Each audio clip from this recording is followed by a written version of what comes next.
मणिपुर में हमला हो रहा है, मणिपुर में आज भी महिलाओं पर अत्याचार हो रहा है और देश के गृह मंत्री मुंबई में आकर मजे उड़ा रहे हैं। मणिपुर में जाओ, जाइए मणिपुर में, जाइए जम्मू कश्मीर में। मुंबई में क्या है आपका काम? मणिपुर में जाने की हिम्मत दिखाइए आप। सर, अजित पवार का एक स्टेटमेंट आया है जिसमें उन्होंने कहा है कि घर तोड़ने का उन्हें दुख है, जो घर तोड़ना जो है उसको समाज एक्सेप्ट नहीं करता। आप किस तरीके से देखते हैं? कहीं ना कहीं जो है उनके मार्गदर्शन जो, देखिए, जो एजेंसी अपॉइंट की है मार्गदर्शन करने के लिए, ये उनका सलाह होगा। उनको मार्गदर्शन क्या होगा, ये बात बोलो। अभी पोपट बन गए हैं सब लोग, सभी ने अपनी अपनी एजेंसी बना लिए।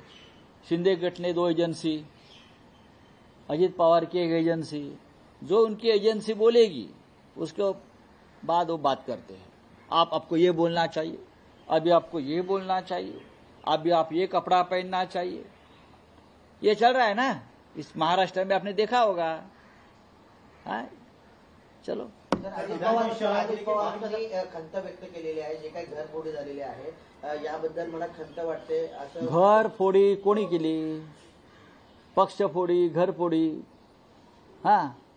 पक्षफोडी घरफोडी करणारे नरेंद्र मोदी आणि अमित शाह आहेत, बरोबर आहे.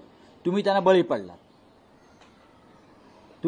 पडला, ते मान्य करा की तुम्हाला धाक, भीती, भय दाखवून तुम्हाला फोडलं, अमिष दाखवून तुम्हाला फोडलं आणि तुम्ही फुटलात.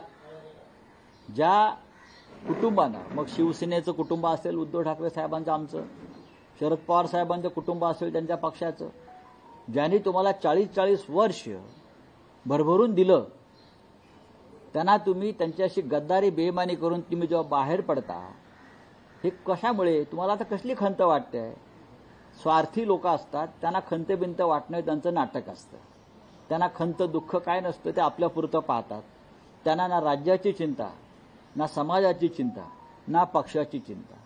मी माझा बस आणि माझा खोका, याच्या पलीकडे त्यांचं काही नसतं. चला, थँक्यू.